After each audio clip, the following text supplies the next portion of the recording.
Joker Folie à deux. Est-ce que c'est un bon film? Est-ce que les critiques exagèrent? On va en parler. C'est pas bon. C'est pas bon, c'est pas bon du tout. Est-ce que c'est le pire film de tous les temps? Non. Je crois même pas que c'est le pire film de l'année. Mais c'est vraiment pas bon. Et je pense que les gens en parlent plus à cause que c'est décevant et à cause de la qualité du premier. Certains des gens ont pas aimé le premier et je comprends pourquoi. C'est pas un film pour tout le monde, c'est lourd, c'est un peu lent. Puis mais les messages, c'est pas pour tout le monde nécessairement. Je comprends. Mais les qualités du premier film sont absentes complètement du deuxième film. À tellement de niveaux. Et je vous parle pas de fans de comics parce qu'on le sait depuis le premier film que c'est tellement une autre interprétation, c'est juste inspiré du personnage de Joker et ça n'a rien à voir. Alors je le juge pas en tant que fan de comics. Je le juge pas en tant que est-ce que ça représente le personnage des pages. Non, je le juge pas comme ça du tout. C'est juste en tant que film, en tant que produit artistique, ce film, les problèmes de ce film sont nombreux. La première chose, c'est que c'est un film très... Le film contredit son premier film. C'est exprès et ça aurait pu être une très bonne idée. C'est juste mal géré. Ça essaye de donner des excuses au premier film en retournant sur le premier film. Et je trouve que ce film aurait dû rester avec son message qu'il avait le premier. Le deuxième essaye tellement de excuser des trucs du premier, revenir sur le premier, que ça rend les choses du premier film moins bonnes. C'est comme, pour moi, il va falloir que je me dise que ce film n'existe pas pour apprécier le premier film. Parce que quand je les mets ensemble, ça gâche des choses du premier. Puis le premier avait pas besoin d'un support de ce film-là. Et je pense que c'est plus nocif qu'autre chose.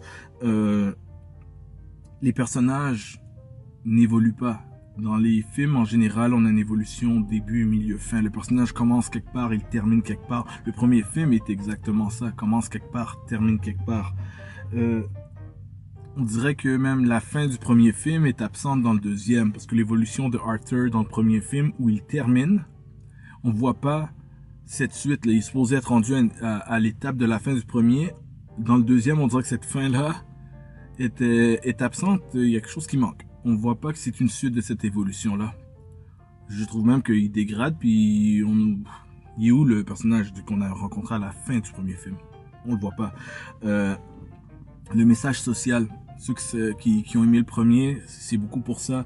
C'est un message sur la société, comment on s'occupe pas des gens, la santé mentale, comment des gens qui sont laissés par eux-mêmes peuvent évoluer à un niveau très dangereux. Puis c'est triste pour eux comme personne, comme dans la vraie vie, mais c'est aussi triste par rapport et effrayant par rapport à notre société, parce que si ces gens-là sont pas gérés, ils peuvent arriver à un niveau où créer des choses qui sont vraiment un problème pour toute la société, parce qu'ils n'ont pas été pris à temps en charge. Que le temps qu'ils fassent, sont créer des révoltes, sont créer des actes terroristes, sont en train de créer un paquet de choses, parce que la société laisse les gens à eux-mêmes, souvent qui ont des problèmes de santé mentale, et le système, en tout cas, je veux pas retourner sur une critique du premier film, mais c'est un problème. C'était le message du premier film. Il y a aucun message dans ce film. C'est des scènes ensemble. C'est ennuyant.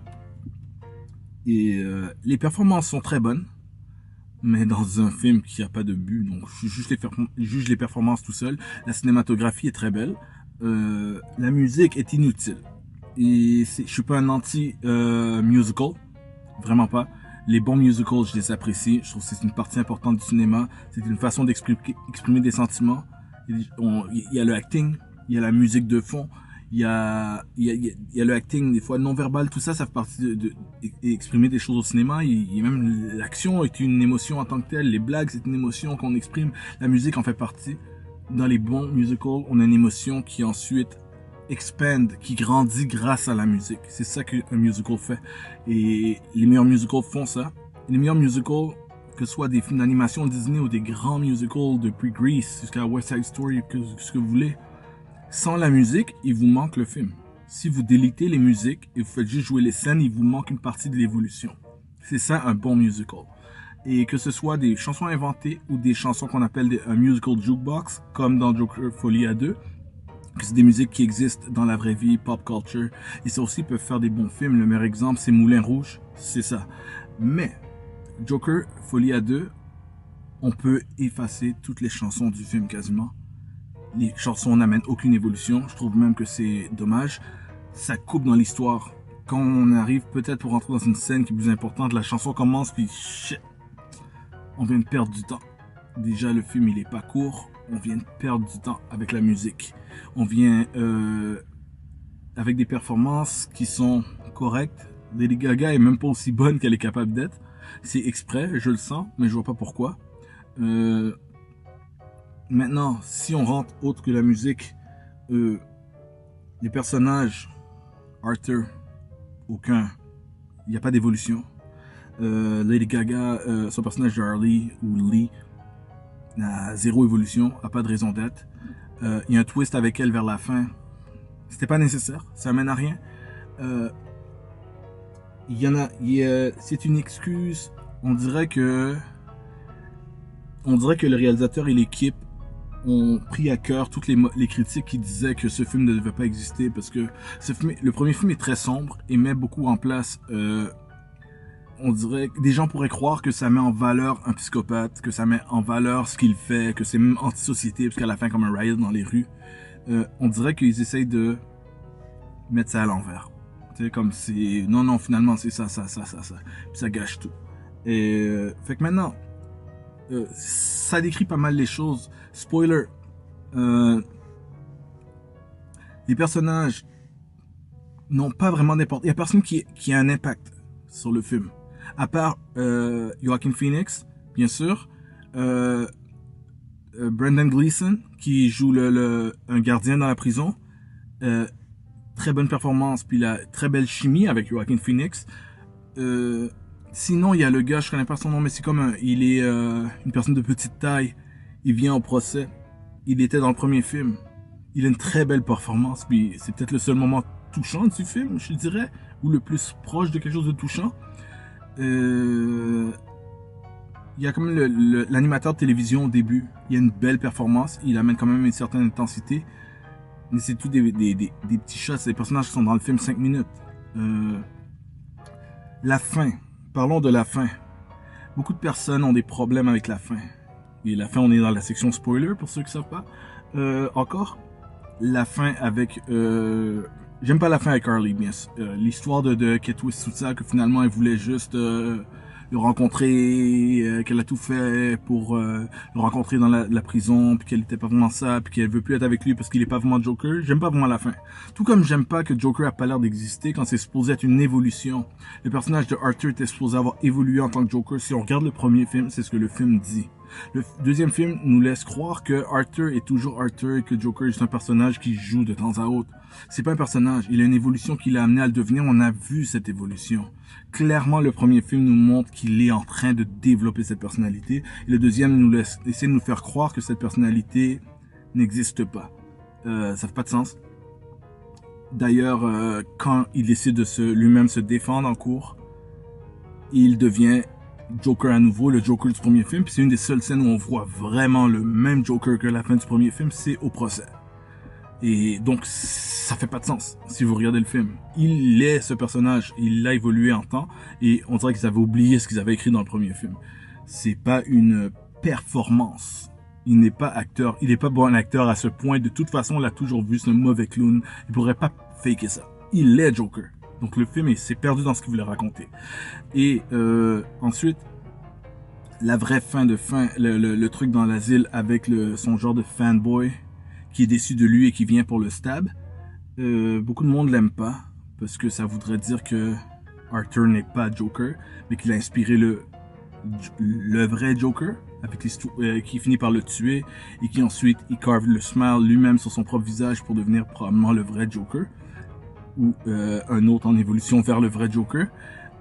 Beaucoup de gens n'ont pas aimé ça. Moi j'aime, mais j'aime l'idée plus que l'exécution. J'aime l'idée parce que beaucoup de choses par rapport à Arthur ne fit pas avec Joker. Donc j'aime bien cette idée qu'on termine, il n'y aura pas de troisième film. et que il était le début de quelque chose. J'aime ce concept.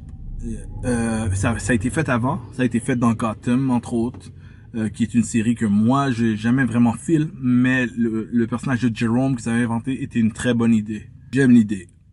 J'aime l'idée qu'il n'était pas le vrai Joker. Il y a du monde qui vont sentir que ils sont trahis, qu'ils ont regardé deux films pour rien. Euh, Moi, j'aime l'idée qu'on passe à autre chose. Parce que c'est pas pour connecter avec les autres films. Si les gens pensent que c'est pour connecter avec les Heath Ledger, je pense que c'est juste un hommage. Euh, mais j'aime l'idée qu'il y a une finalité. C'est juste que cette évolution nous amenait pas à ça. Je suis partagé. Je trouve que c'est une bonne fin, mais ça aurait été une meilleure fin dans un bon film. Mais l'idée que finalement il a juste inspiré le personnage, je la trouve cool. Par contre, ça veut dire qu'on a deux films qui ont le mauvais titre. Surtout l'original. Joker et Joker Folie à deux. Folie à deux, en plus, il faut juste que je dise ça en terminant. Je l'ai pas vu, la Folie à deux. Euh, L'histoire avec Harley finalement est pas mal secondaire. Et vraiment pas si importante que ça. Euh, Beau jeu de mots, jeu de phrases en français en plus pour un film en anglais, mais ça n'a aucun rapport comme avec l'histoire n'est pas l'histoire de Harley et Joker. C'est vraiment pas ça, c'est l'histoire de Arthur en procès. Et dernier truc que j'ai oublié de parler, le procès aussi. Il n'y a rien d'intéressant, il n'y a rien d'intriguant. C'est pas comme un court en suspens, est-ce qu'il va être coupable. Et puisqu'on n'a pas vu le Joker, on n'a pas vu l'évolution chaotique du personnage, qui c'est pas pour ressembler au comic. Mais la fin du premier film nous laissait voir ça. Ça finissait avec un riot, tout ça. Comme, puis là, on a les manifestations dehors. Où est l'évolution de ce personnage? Le personnage est absent. C'est ce que j'ai à dire. Joker est absent. Est absent complètement. Il n'est pas dans ce film. Il est à peine présent dans une scène comme... C'est pas un film sur Joker. C'est un film qui ne méritait pas d'être. Qui avait pas besoin d'être fait. Qui aurait pu être bien fait, même si les gens disent pourquoi vous avez fait ce film. Ils auraient pu nous prouver qu'on avait tort. Malheureusement, ils ont prouvé à tout le monde qu'on avait raison de dire que ce film ne méritait pas une suite. So, that's it. Mon opinion. Redcon Movie Club. Laissez-moi savoir ce que vous en pensez. Alright. Peace.